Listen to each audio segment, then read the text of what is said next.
All right, everyone, we're going to get started here. So thank you for attending our session. This is going to be an exciting session about mountain mobility. My name is Ed Parks. I am with AECOM. I'm our moderator for today. So the way we're going to do this is we're going to kick off with some introductions of our three panelists, and then they're going to give you some short introductions and information about their different transit services within their communities, and then we're going to do a little bit of Q&A. I have some questions prepared, so if you guys are feeling shy and don't want to ask questions, I've got some, but hopefully you all have some once we get through the presentations.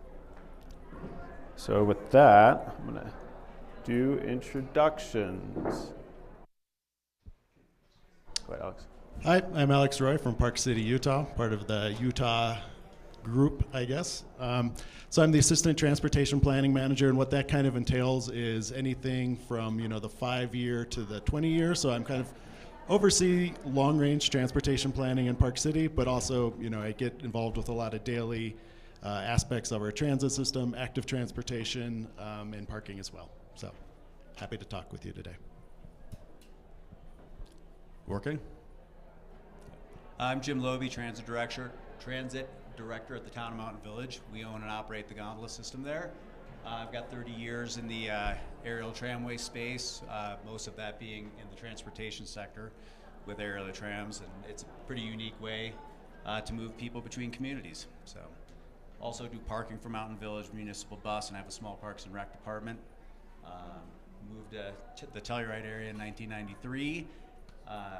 So spent most of my career with the gondola and working on ski lifts. So it's good to see all you mountain townies. Hey everybody, my name is Charles McCarthy. I'm the transit manager for the town of Winter Park. Let's go, stand up Winter Park. So we do not have an aerial transit system yet. We are a one-man show, so we contract with Transdev to operate and maintain our system, and I manage and do the run cutting and all the other fun stuff that goes into transit.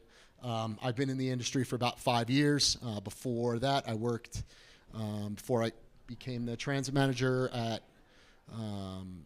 in Winter Park, I was at Northwest Cog as the mobility manager. So yeah, that's about it.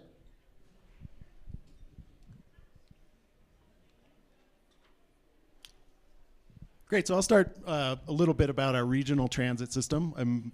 Probably very few know this, but this winter will be 50 years since Park City has been running transit within Park City itself.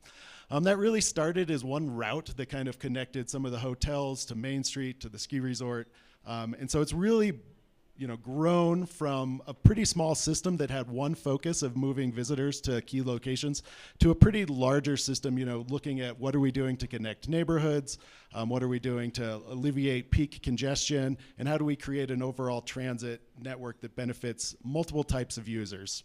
About 4 or 5 years ago, Park City itself runs the transit agency, and kind of during 5-6 years ago, there was kind of the determination that they didn't want to be the regional transit provider. They really saw their focus of being Park City centric. So 4 years ago, High Valley Transit split off from Park City Transit, and there's a divide. And they really kind of have two complementary but competing sort of identities. High Valley Transit seeks to serve like a regional footprint that includes transit service to Salt Lake and along the Wasatch back into Heber, so they cover 2 counties. Well, Park City really focuses in on the internal Park City area. So if you see this map kind of here on the left, all the kind of I called finger routes on the outside. Those are all High Valley Transit routes. And then Park City proper runs all of the kind of density of routes in the middle. And so we serve Park City Mountain Base, historic Main Street, and then Deer Valley as well are probably our 3 primary destinations that we serve within Park City. And on the right there is kind of just a little bit, that's basically a small cutout of where the Park City is, but High Valley Transit runs all the way down into Heber, all the way over to Camas and Francis, and then they do run into Salt Lake City that's not even on this map. So they have a very big footprint compared to what Park City Transit does. And if you're looking at it from an environmental standpoint, I think a lot of the benefit is really on these regional trips. Like, we're capturing a lot of people on these local trips, and that's great. I think they do a good job of, capturing where people are starting at their destinations, really reducing VMT in a large degree that way. And we're reducing VMT for, people who can get around Park City and function that way. So what does the Park City transit system consist of? We have 17 diesel buses, 1 trolley. The trolley goes up and down Main Street. It's not on a schedule, but it provides, our Main Street's pretty vertical. So, if people want to go up and down and they aren't able to walk, they can get on the free trolley. It goes up and down. We have 6 cutaways that provide ADA service, as well as service into some of the smaller neighborhoods. And then we have 13 electric buses that we're just getting this year.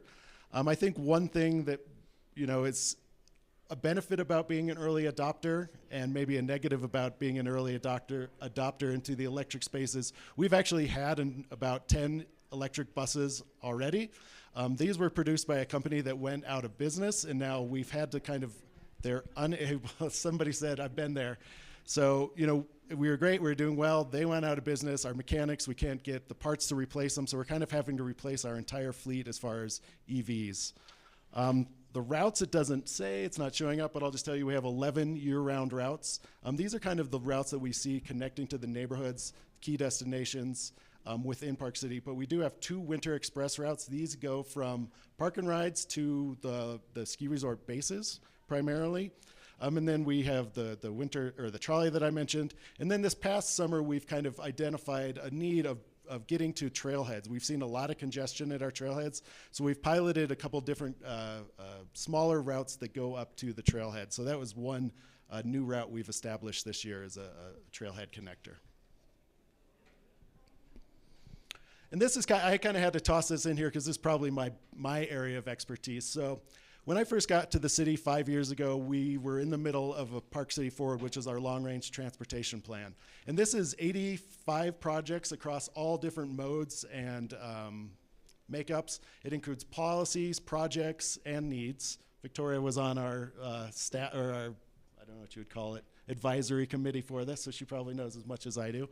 But it really, when you're looking at all these different modes over a long time frame, you really can't get too granular. So that's what these other projects have allowed us to do.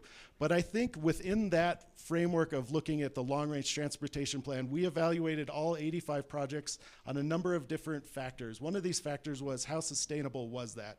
And so if it reduced or kept VMT at a solid number, not increasing single occupancy VMT, we considered that a positive for the environmental sustainability aspect. So all of the projects that we're currently advancing, all 85, did have a degree of sustainability baked into them. And a lot of the ones that we're really looking at went higher, so that's active transportation, bus routes, and other key ingredients like that. The Park City Short Range Transit Plan allowed us to look more in depth at what our transit services were, looking if we had missing opportunities. And one of the key findings of that plan was kind of these connections to park and rides. Prior to this, we had a park and ride, but amazingly enough, we didn't really have service going to the park and ride. So we established what that service would look like for a winter service in that plan. Park City is the only League of American Bicyclists gold-rated community in Utah. And so we see, it's part of a culture and a lifestyle in mountain towns for active transportation, but we also see it as a way to reduce VMT and create, a community that has alternatives to getting around by their private vehicle for these trips.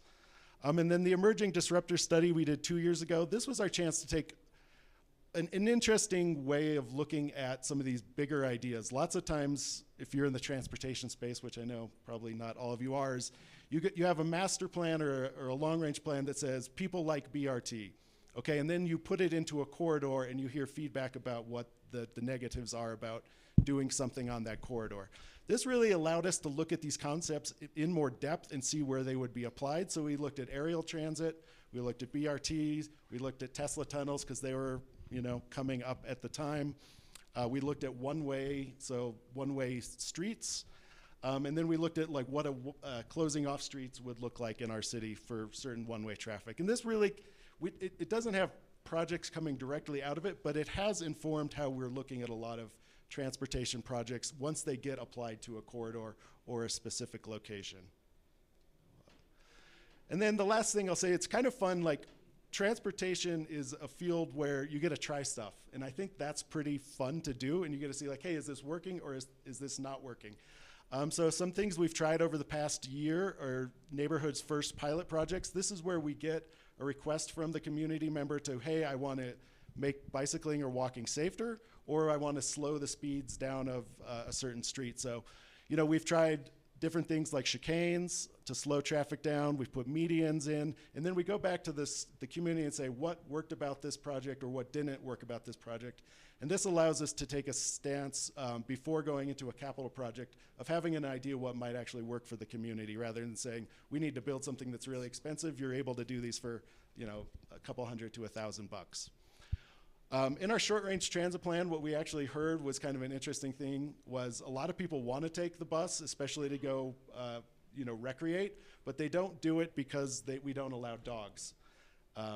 That is until this past summer where we did a pilot project allowing dogs on all our buses. Part of this was that we had a big communication effort outreach where we handed out muzzles, talked about what the rules and regulations were if you were going to have a dog on the bus.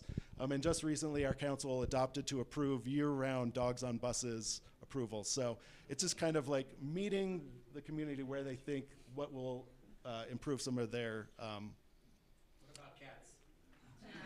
I think, you know, we didn't get too far into the cat space or like the llama space, but I think if your cat was well behaved, you could probably bring your cat on board as well. And then one thing we tried, we piloted a microtransit pilot system with High Valley Transit, who had a microtransit in existence already. We did this for about 1.5 years, and it had a lot of benefits. I'll say, you know, we were getting rides, but we found that what kind of the negative thing was is we had transit service in most of the areas that microtransit was already trying to connect to. And so we were getting a lot of overlap to those systems, and we were also getting some cannibalization of our fixed route by the microtransit. We also wanted microtransit to be available when conditions were really bad, because that's when, you know, well, really good for skiing and really bad for weather. And we found out a lot of people were trying to use microtransit on these peak powder days, and they were getting that as like zero availability. So we decided to end our microtransit pilot system and use the money we're using that to set up a new fixed route into some of the neighborhoods that didn't currently have fixed route system. And while it's not a very fast system, it runs about once every 2 hours, it was able to be a more reliable system to say, okay, this bus will be here at this time and it will take you to these places. Where microtransit, we just found that it wasn't able to provide that level of reliability. So kind of the biggest projects we have in process right now are the bus rapid transit project on SR 224. That, if you're not familiar with the area, is kind of the main artery from Kimball Junction, Salt Lake City, I-80 into Park City downtown. Working with our partners at UDOT and High Valley Transit, this has been, you know, a 10-year process of getting to this point of evaluation of what BRT is going to look like. It's kind of hard to tell, but this is going to be one of the first dedicated BRT systems in a rural county in the United States, so we're very excited about that. It runs about 70% dedicated BRT lanes. One of the things this is allowing us to do is look at what our user agreement and maintenance agreements are with UDOT as far as plowing, as far as like when buses get to activate that system. At lunch we had a pretty interesting topic about transit signal priority, TSP, and how that would function in this. So while it seems like, oh, it's easy to run a bus lane, there's actually a lot of different elements that go into a BRT system. And so we're excited about that.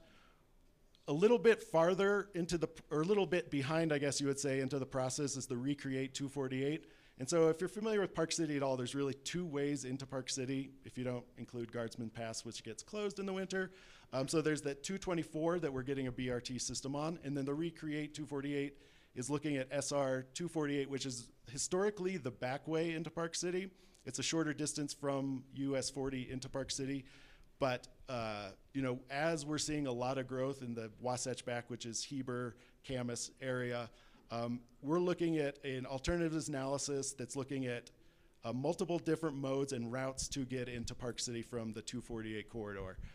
So we originally started with gondolas, light rails, all sorts of tunnel ideas. We've narrowed that down to 2 alternatives, which is light rail and BRT on the actual corridor itself. We were looking at alternative corridors for a minute, but we've kind of located that onto the roadway corridor due to some public feedback and also concerns about impacts to the neighborhoods. And then the final plan that we're working on with our economic development is reimagining what the Main Street area of Park City looks like. It's probably one of the crown jewels of the Park City area. It's got a great historic character.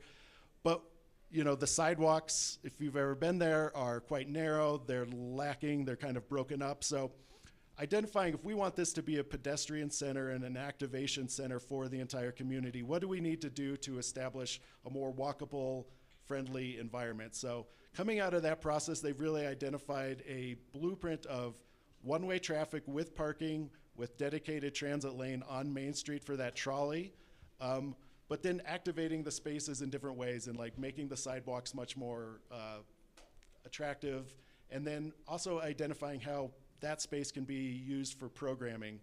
So whether festivals or whatever want to come there, how do we kind of use Main Street to become more of a complete place rather than just a roadway within the community? And in the larger Main Street area plan, I think this kind of is also why I'm a little bit on this panel. We've had some discussions about what it would look like for gondolas to access the Main Street area as well. And while they're very conceptual at this point, I think it's all kind of built into this framework of how do we keep Park City, but also identify how to draw people into the Main Street area. So I think that's all for me. Thanks. Take that. What button do I press? The one that doesn't have a... I see. That makes sense. All right. Yep. So the lift transit. So for anybody who doesn't know, the lift is almost 10 years old in 2026. So we actually took over from the Winter Park Ski Resort in around 2025. We started a town transit system, which goes to several areas. We have 11 routes. Out of those 11 routes, only 2 of those routes are year-round. So we have our trunk line, the black line, that's a year-round route. And then we have our commuter route that goes to Granby, so the Granby commuter. Those are the only 2 full-time routes. Everything else gets deployed in the winter, which is unique in itself, as we only staff and run those lines in the winter. So staffing changes from summer to winter quite drastically. So some of our fleet highlights. We have 23 diesel buses. We are switching those over. We have 3 cutaway buses. We're also switching those over. We have 2 BEBs anticipated to be in service by November 5th. So November 5th, we're going to have a ribbon cutting for our first 2 electric buses. What's a BEB? I'm sorry, battery electric bus. Yes.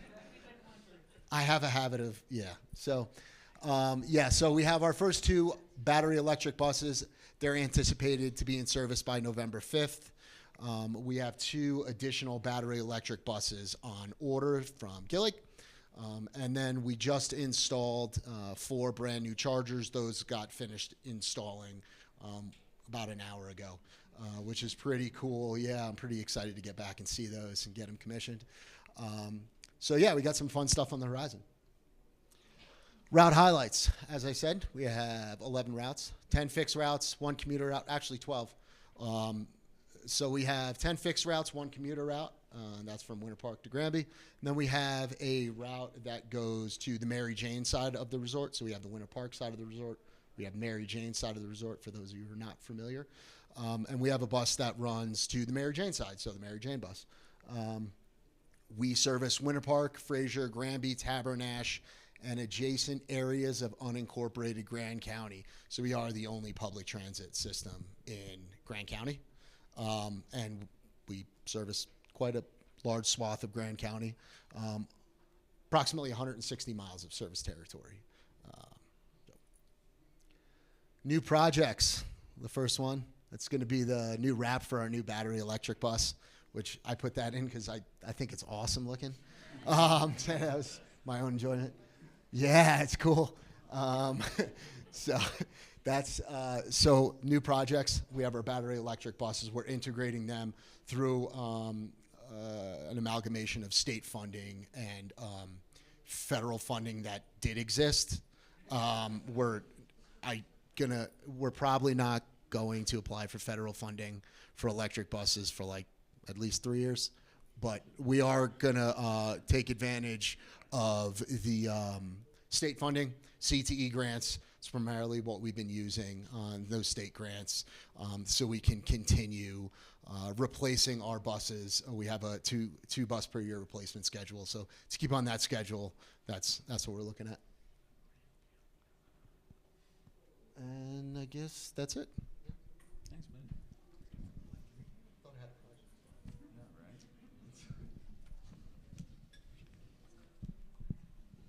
Just a show of hands, who all has been to Telluride Mountain Village area, ridden the gondola? So I don't think I really need to tell you guys what we do. We're a fare-free public transportation service connecting the towns of Telluride and Mountain Village. We take a 7.5 mile car ride and a bus ride, and it's about an 18 to 20 minute drive depending on the weather. And we turn it into a 2.5 mile direct 12-minute ride from between the two towns going on up and over the ski area. It's faster, it's prettier, and you don't have to deal with parking, which is really nice. For those of you who have never been to Mountain Village and Telluride, Mountain Village is kind of the opening act, and Telluride is the main event, the show. We have the bed base up in Mountain Village, and the town of Telluride is where all the nightlife and restaurants are. Mountain Village does have a lot of, it is a self-supporting community, but the big draw is the historic mining town of Telluride. We service the route with 71 gondola cabins, 8 passenger gondola cabins. We're open about 295 days a year. We shut down in the spring for about 6 weeks and in the fall for about 4 weeks. We run about 5,200 revenue service hours a year, and we open up at 6:30 a.m., close at midnight, 2 a.m. on special events. Our busiest days, or our busiest single month of the year is July. We have passenger trip days of up to 25,000 riders. Our average ridership day is around 10,000 passenger trips a day. Why does the gondola exist? Up until the probably late 90s, Telluride was in an EPA non-attainment area for carbon monoxide and PM10. That has since been lifted. We were the recipient of a lot of CMAQ funds, did a lot of paving throughout the region to kind of knock down the particulates, and the gondola was part of the solution to that problem. It was also required transportation. It was required transportation mitigation as a condition of the initial county PUD for Mountain Village. So when the developers wanted to do a 5,000 unit development in the Mountain Village area, the county made them build some, eco-friendly transportation. They didn't want buses running. They didn't want, internal combustion engines running. So they did an alternatives analysis between the two towns, and if you've been in the area, you have to go out about 3 miles on the valley floor, then you have to go up a steep hill, and then back into Mountain Village.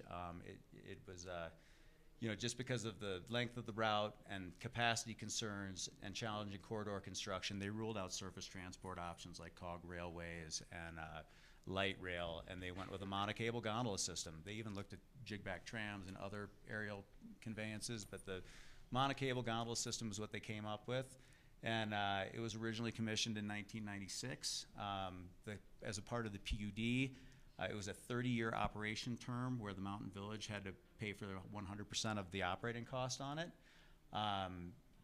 That agreement ends on December 31st, 2027, so we're about a year and a half out from the funding agreement sunsetting and having a new funder in place, which we took care of with a ballot initiative last November, and the local RTA is going to be funding the new system, or the new funding arrangement through combination of sales tax, property tax, and lodging tax, and that was all passed by the voters.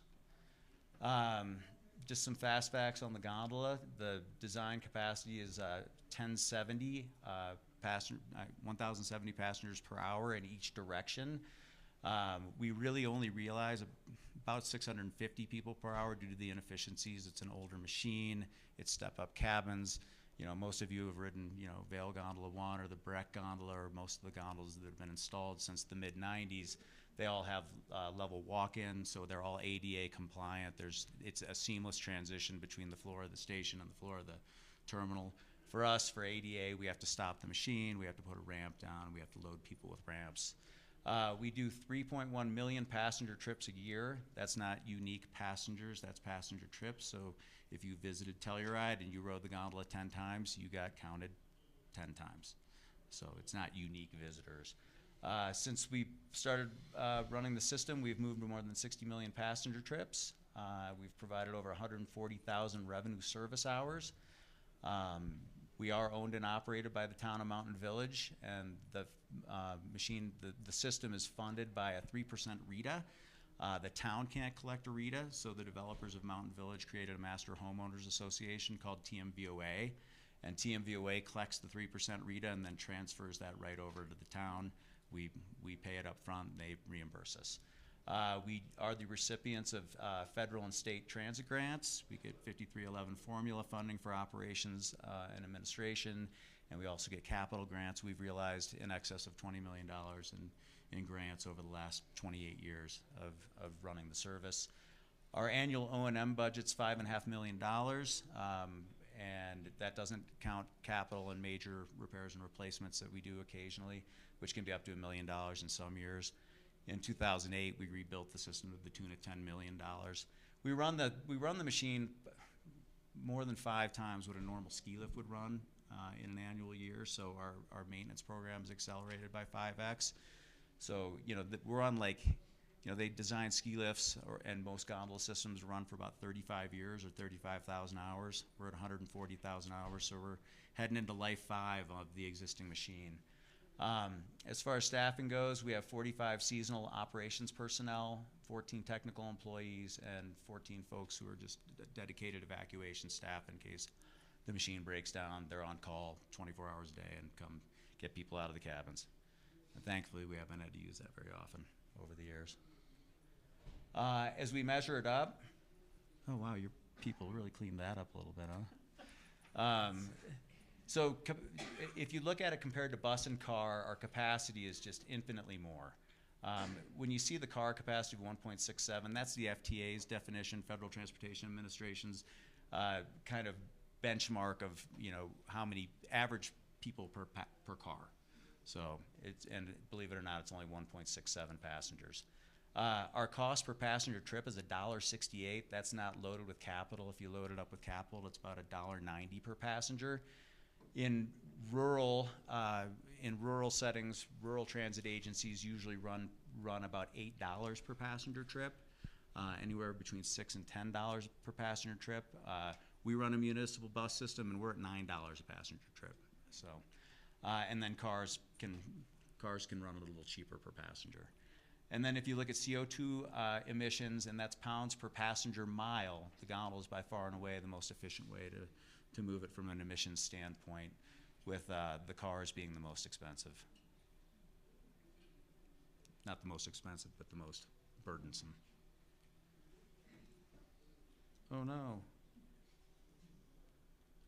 Well, this one did have 42 buses on the left side, and then an equal sign in the middle. So 42 buses to one gondola. That's what it would take to run 42 50-passenger buses to equal the capacity of the gondola system. And then 5,600 metric tons of CO2 avoided annually by running the gondola instead of running passenger cars. And there was kind of a long, complicated formula that is not there. Well, for everybody's information, LT right there is our GIS administrator, and she built this PowerPoint, and it's amazing. And then I handed it to Ed at AECOM, and I don't know what happened either. It shows up in my computer. That's very interesting. Here's what that looks like. So I can pass this around and everybody can read it if they'd like to, or I can kind of go over it, or if we just kind of want to move on to Q&A, that's kind of the end of my dog and, well, I got a little bit more. We talked about ballot measure 3A from last November. That was to provide a dedicated regional funding stream for ongoing O&M of the gondola system through a combination of property sales and lodging taxes. The gondola is getting older. It was built in '96. It's not fully ADA compliant. It's not level boarding. The capacity is completely maxed out. We cannot add any more cabins, and parts availability is becoming limited. The machine was originally designed in the late '80s, so a lot of this stuff was infancy as far as detachable lift technology goes, and by detachable, those are the higher speed chair lifts and gondolas out there that come off the rope, and this was one of the earlier designs.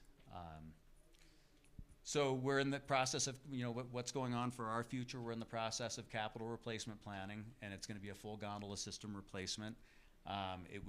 What we're looking at right now will double the system's capacity to anywhere between 2,000 people per hour and 3,000 people per hour. Full ADA compliance and level boarding, and it's a regional collaboration between the town of Mountain Village, the town of Telluride, San Miguel County, the Ski and Golf Company, and the project sponsor, SMART, which is the San Miguel Authority for Regional Transportation. So that's all I got. Cool. Thank you for giving me a hard time. Before I go into some questions, anyone else have questions? Maybe, do you want me to start? You're all staring at me, so I will go ahead. Yeah.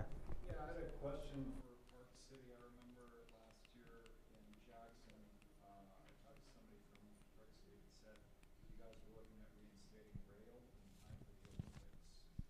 Can you tell me what progress have you made on that? Well, I can say in the Recreate 248 study, rail was an element that is still being looked at as far as one of the two alternatives that remain. So that would be on the 248 corridor, looking at rail or BRT on how those would function. I wouldn't want to promise that we're going to have rail by the Olympics, but one of our goals is to have whatever the Recreate 248 identifies as the preferred alternative by the Olympics. That said, I think a regional rail question is probably unlikely to happen by 2034 because the amount of money and then the basically going through environmental and all that to get from Salt Lake or from Heber into Park City by 2034 is unlikely. I wouldn't say it's off the table forever, but given current funding streams at the federal level, it's probably unlikely in the near future. Go ahead. I was wondering if you could go over that 3% RETA tax or fee for Mountain Village. Yeah, you Sure.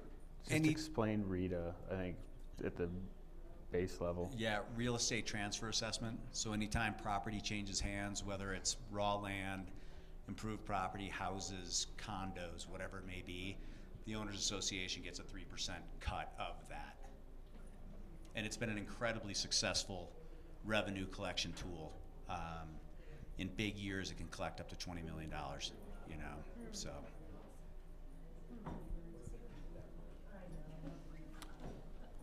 All the way in the back?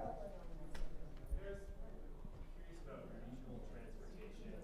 Are you familiar with any situations where it's just municipalities working together, or do counties and state always have to be involved in your experience? And I know you only have your communities, but maybe in other conversations with other communities. Well, two of us have worked for MPOs or COGs, right? So I would say, I think it's pretty rare for two communities to get together and say we're going to have a regional transit system.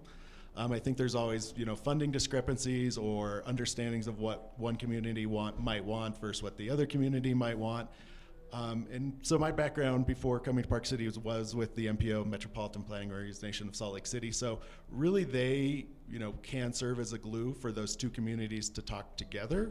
And and potentially, fund a project like that together. But it's pretty rare, I would say, just because it's so, inwardly focused, would be what I would say. But it's not impossible, certainly. I don't know if you wanted to add. No. I haven't personally. I worked for Northwest Colorado Council of Governments before this, and I'm not aware of at least any transportation-related areas like that being used. I know for other maybe funding like aerial transit systems, you could do it within one municipality with like districts, but as far as an actual RTA for like buses and trains, I haven't personally seen any. Just speaking from a San Miguel County perspective, we kind of did that at a micro level. We had a need. We needed to get workers to the east end of the county from outlying areas, and Telluride, the county, and Mountain Village all paid into one system for a while before the RTA was formed to get people out to Norwood on the bus. So that was kind of a partnership amongst the three governments, and that eventually led to this larger RTA conversation and service expansion. So in rural areas, it's probably a little more prevalent to start small like we did and then get bigger and bigger and bigger, and then eventually form an RTA. So. Yeah, I guess we did run transit service to small towns. But So we did, Park City, prior to High Valley creation, did run transit service to other areas. And they did that by collecting the whole countywide tax and saying we're the only game in town, so we get this tax.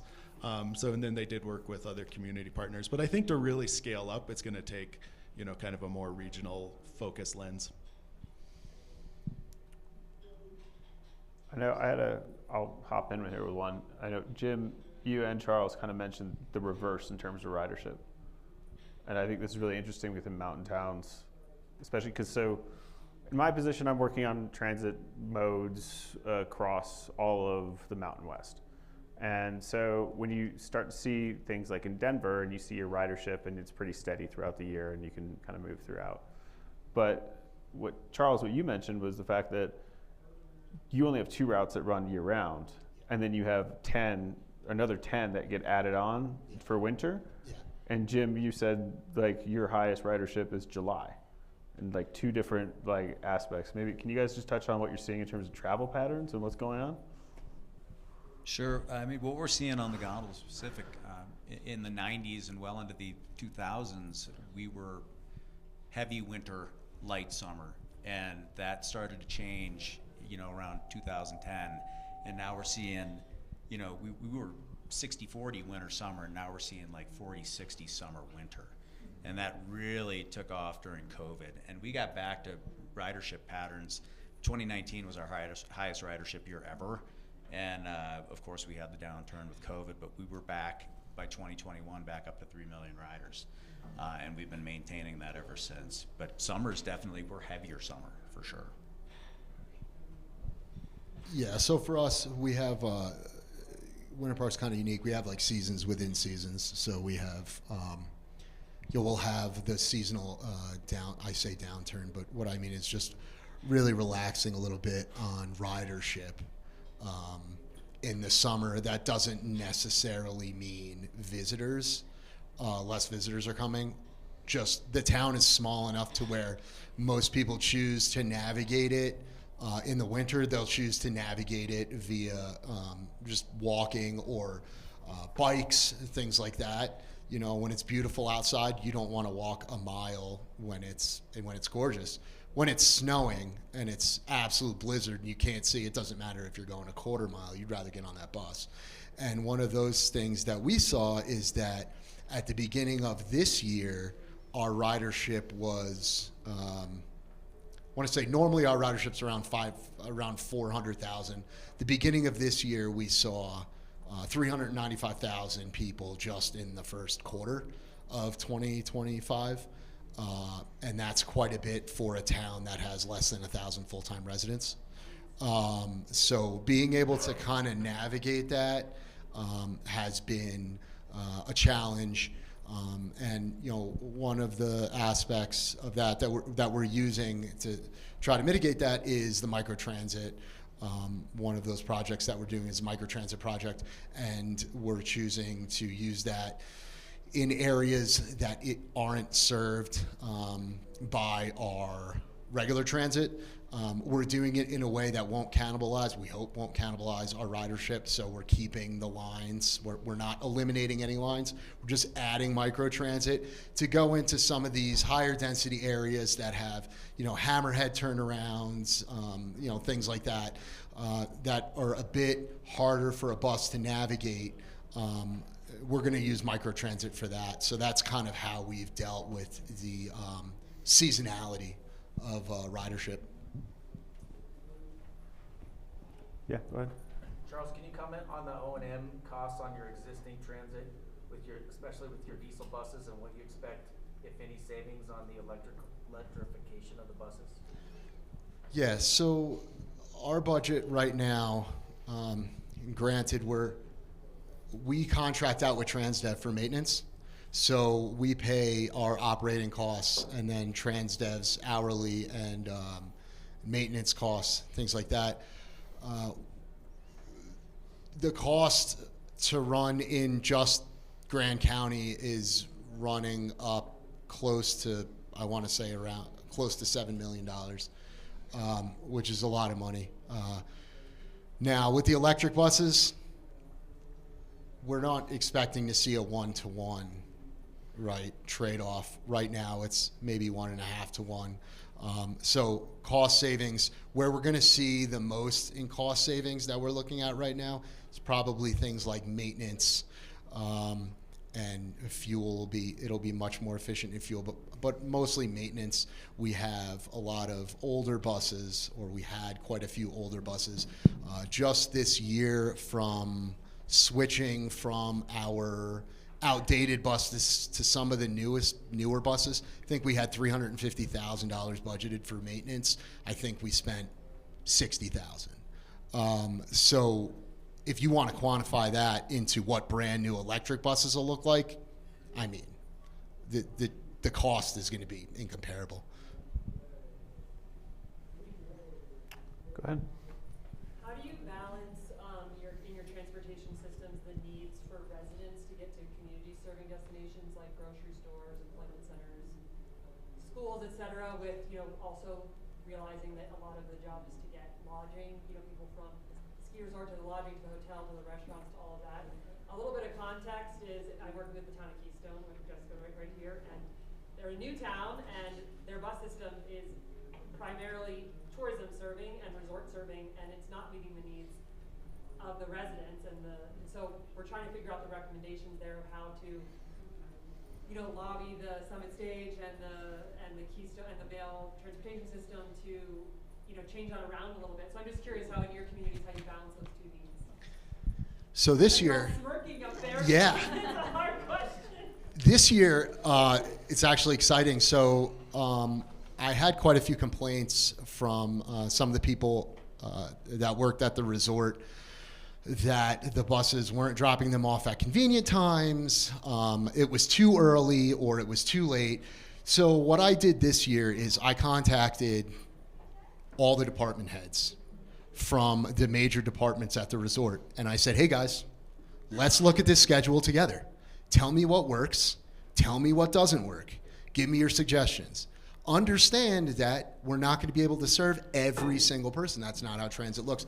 However, I felt like if we as a collective could get with the department heads, at least then the department heads can reach out to their employees and say, hey guys, this is what we can do. This is the funding we have. We came together, came to some common times.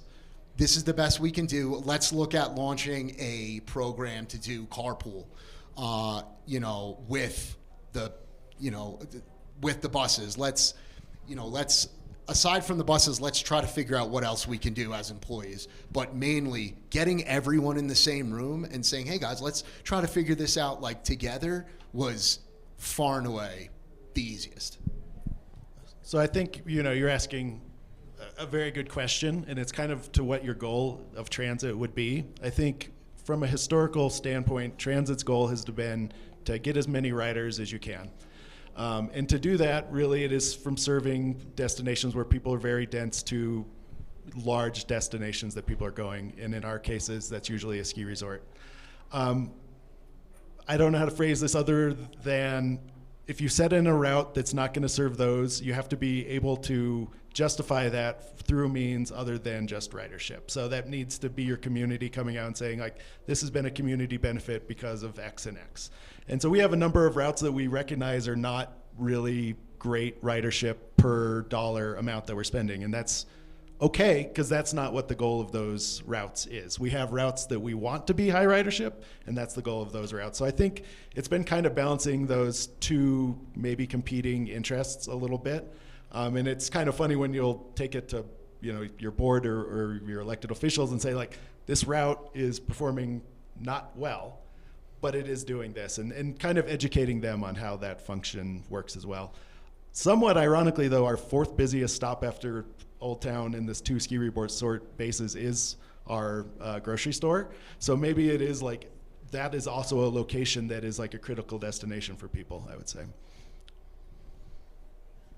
And we have a super unique situation, as you guys know. Like, Telluride's super walkable. Mountain Village has, demand response right to the main transit hubs on each end. Mountain Village and Telluride, the buses land right at the gondola stations. There is a market on the Mountain Village side, and there's a market on the Telluride side. Within, it shares a plaza on the Mountain Village side, and it's half a block away on the other side. The Med Center's real close, completely walkable. Our biggest complaints come when we, have like the Bluegrass Festival, and there are 800 people in line in Mountain Village, and one of our employees has to get over to work in Telluride and has to navigate that line, which can be an hour long sometimes. So that's when we have our big issues, and a lot of times, that's when we lose our choice riders, and they flex their cars to get into town. So it's a real problem for sure.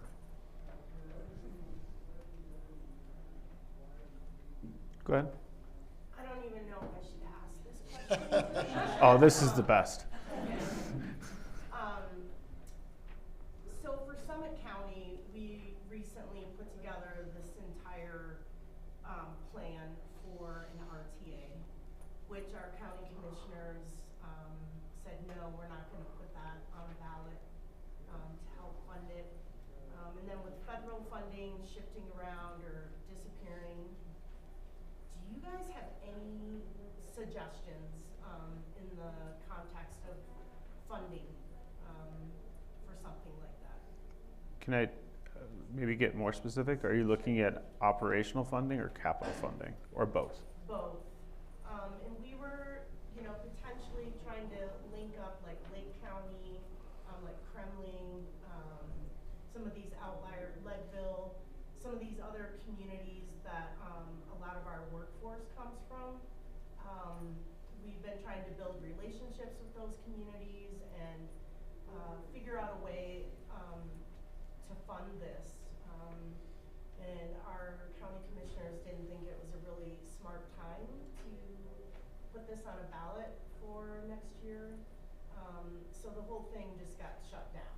Like, we're just not moving forward with it. So anyway, I'm just kind of. Would you be combining like Summit Stage and Breck Free Ride and making one central authority? System. Gotcha. What we did in our case for both the ballot initiative, for the gondola funding, and what we did when we went to the voters to form the RTA, I think that was in 2017, we used Hilltop Advisors, and all of the the county commissioners, both councils, they built up different matrices, whatever the word would be, on what would lodging tax bring in, what would property tax bring in, what's gonna, and then we did an absolute ton of election services. Like we did lots of polling to see where the public was on the matter on both of these, and that would be the advice I would have. Okay, cool, thanks. Yeah, it's a tough question. I mean, I think we had statewide sales tax bonds that help fund transit, so it was kind of per each county, they were allowed to vote into that sales tax or not. And there are counties that elected not to do that, and then there are counties that did elect to do that, and then that's where most of the transit funding comes. Just on kind of like an aside, we have met with both of our congressional representation, and it really does help paint the picture, like rather than from an environmental standpoint of this is what we're actually doing to save money in the long run. So we showed Senator Lee's transportation staff that like we're actually spending this money so we don't have to expand roads, and so we can meet our capacity demands for different periods than just a traditional capacity analysis. And I think that resonated with a more fiscally conservative approach. And I don't know, like that's probably not a one-to-one, but if there was some sort of like, we're doing this because look, it's gonna be more effective and more efficient to actually move people around and perhaps reduce the need for large capital projects in the future, it might be a way to frame the question. Can I? Yeah, go ahead.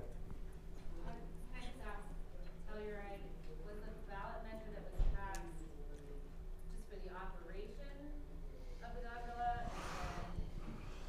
Yep, operations and maintenance only. Okay. So it provides about $7.2 million in annual funding for the gondola, plus another $1 million for rubber tire to expand the RTA's rubber tire offerings.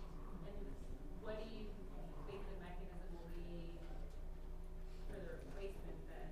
To fund? That's a really, really, really good question. Just the replacement of the machine alone, like just the gondola, the cabins, the stations, without any stationary improvements around it, any enclosures, any ancillary development, is about a $70 million project. And then you start adding things on, like fancy buildings and, coffee shops and all the things that people want, in the sub areas around these stations. It's starting to get expensive. The team working on the 30% costing on this is in the room right now, and we've been working on this. We've been working on getting this thing off the ground now for 3 years at a minimum, and we really haven't even gotten started yet. It feels like so. For comparison, though, the BRT system, looking at High Valley's doing, is in the hundreds of millions, or 110, 20 right now. So, there are big numbers around any transportation solution, and especially with the ridership that they're getting, the 3 million plus. Yeah, to answer your question, of course we want to mine as much federal money as we can. We're looking at the CIG program, the Capital Investment Grants program. We were looking at RAISE for a while, some of these bigger funding opportunities from the federal government. We're looking at large local matches. We're looking at potentially finding whatever we can to service the debt so we can go to the voters for some money, another ask at the ballot for some money. So nothing's off the table right now. So. Can I just ask one follow-up? With the real estate transfer assessment, you mentioned that it collected a lot of money. During recession times, was that? Absolutely. The RETA is volatile. There's no other word to explain it. There were years where it just covered. But there were also a lot of years where they banked a lot of money, and the Owners Association has like $60 million in the bank right now, of which they plan on pledging a portion of that capital replacement in the future. So, but yes, there were some touch and go times for sure. Can I just say, for this conference, I did not expect this much capital funding discussion. Okay. Can I get just show of hands? Like, how many people are actually in transportation industry? Okay. Can we, maybe, I know you talked about early adoption about battery electric buses. You're both buying new buses. Do you want to talk about EVs and what you've seen in terms of pros and cons so far? Because I think that's something that people don't, I know even as someone who works in transportation for the last 15 plus years of my life, you talk about EVs a lot, and then everyone just doesn't quite, it's different in mountain towns versus what it is elsewhere in the country? Like they just perform differently. So maybe just talk about some of those pros and cons. Yeah, I mean, I think they're kind of going to seem obvious, but lots of the pros are, a cleaner system, a quieter system, a system that, represents some of the goals of the Park City officials and community on we want to improve our air quality. Utah is legendarily bad air quality, and I think anything we can do to improve that is good. Some of the cons have been, the technology is evolving rapidly. It's hard to keep up. Oftentimes our mechanics will say these are computers on buses, not, something that they're used to dealing with. We've had struggle just getting mechanics that know how to work on EVs. We have dedicated staff that do more of the technology, and then people who are actually, maintaining the other parts of the bus. The rest of the fleet is not EV, and we share mechanics with them, so there is a concern about crossover there. We've looked at things like going to some of the local colleges who have EV mechanic programs, working with them. But I'd say the biggest thing that we have is both the weather, and probably everyone's going to be familiar with this, is that EV batteries lose a lot of juice in the winter, especially with their, either running air conditioning when it's hot, or if they're running heaters when it's cold, making multiple stops, lots of people on these buses. So I think, when we originally got the EV vehicles, we thought the system was going to be, pretty straightforward. And it turned out there's a lot of externalities we weren't quite prepared to understand. So we're actually starting a phase 2 of our short-range transit plan that once we're more fully staffed up on our buses, we want to relook at what the transit system looks like as far as how we're deploying the entire fleet to serve similar routes. And so the transportation operations planning field, I don't think is caught up to this system yet. And so we're not, we build in layovers like it's a diesel fleet and we can just go get gas quickly. So it's really looking at like what we need for charging times, how we, look at what our drivers can do, both from like their staff point and the vehicle staff point. So it seems like it's going to be straightforward, but when you start getting these nuances of like, oh, now this guy has to go get on this bus, or we're trying to interline this route, it gets complicated pretty quickly. And especially as we're trying to get to an almost fully electric fleet, these are things we're going to have to tackle. And I guess I'll say one more thing. Our original goal was fully electric. I think we're starting to wonder if we need to walk back that a little bit just to have like some sort of capacity if things are not going as efficiently as they could, we could still provide service. And like we have trippers that go out and provide just like one-off trips. It's hard to plan those not knowing where they'll be. So I think we're looking at what a more reasonable expectation for an electrified fleet would be. Yeah, to echo what he said, we kind of have the same sentiments, same trepidation. We don't have any electric buses yet, so I don't really know what the cons are going to be outside of what I assume the cons are going to be. We live in a mountain town. It's got a lot of hills. Doesn't do well. It's cold, However, we're kind of coming up with some inventive ways, and we're trying to work with Colorado Energy Office. You guys know Mia Doris back there. Hey, Mia. We're working with her to work with get a grant, the accelerated grant through Colorado Energy Office, and that would give us the ability to put electric chargers in places where, say, 6 or more buses converge. So we'd be able to have electric chargers at places like our downtown. We'd be able to have an electric charger at places like a park and ride that we're looking at doing between, Granby and Grand Lake. That way, when those buses are laying over, they're laying over, but they're being able to be charged en route without us having to make significant, I'd say, economic contributions out of our own pocket. So these are, you're kind of having to learn how to invent solutions, right? And that's the best I can do. We have diesel heaters, and hopefully those heat the batteries a bit better. But just working with our operators and maintenance team to, hey guys, let's actually look at where the best. I know everybody wants to ride in the electric bus, and everybody wants to see it, but this route might not be the best. What do you think's the best? And that's really been the biggest pro for us is getting as many people in the room as I can and saying, all right, guys, let's figure this out, like what's going to work. And that's been really, really helpful, at least preemptively. Like I said, we haven't gotten the buses yet. I'm sure if you ask me next year, it's going to be completely different. But as of right now, yeah, that's what I have. Do we have time for one more? Go for it. This is kind of building off of your question, talking about who is this transportation for, right? Is it for the tourist community, the workforce community, and that they each are necessary and serve different purposes? As housing availability and affordability in mountain towns is getting more and more challenging by the year, we're seeing the workforce move further and further out to these locations. How are you incorporating that into your planning as well? Kind of High Valley Transit, does the regional transit, so I think they might speak to like the farther out question. I would say that we, Park City has taken a pretty aggressive stance on providing workforce housing within the community boundaries itself. And so we regularly meet with the low and moderate income housing people to understand where the new developments might be happening within the Park City boundaries.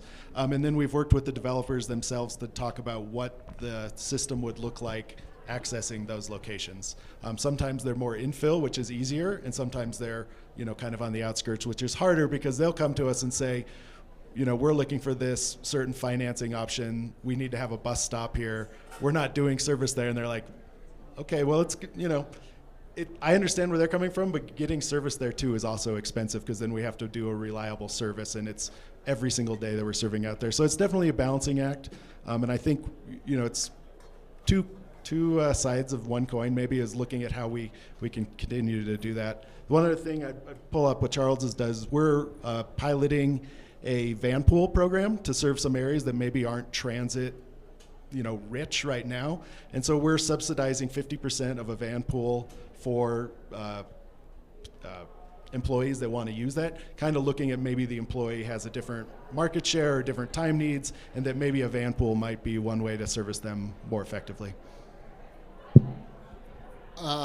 We have a pretty small downtown, and we have, our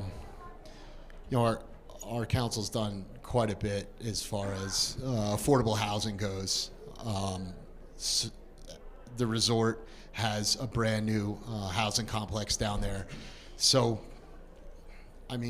as far as like buses servicing the affordable housing, our system was set up, because it's so new, it was set up specifically to serve those housing areas.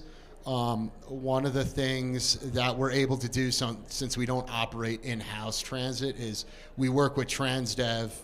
So Transdev is able to secure housing for their employees. So essentially they'll get a 12-bedroom house or some crazy house like that. And they'll be able to house quite a few people there. But because of the size of Grand County and the makeup of it, the lift is already servicing quite a large swath of where the employees already live. So we're kind of lucky with that, with as far as transporting employees to work. Getting employees is a different story, but we've been lucky with that too. And again, we've had to come up with inventive ways to do that. But yeah, we're kind of lucky with that. Our system was built with the idea of supporting the local workforce, like first and foremost. All right, I think we're out of time, but thank you all for coming and appreciate our panel.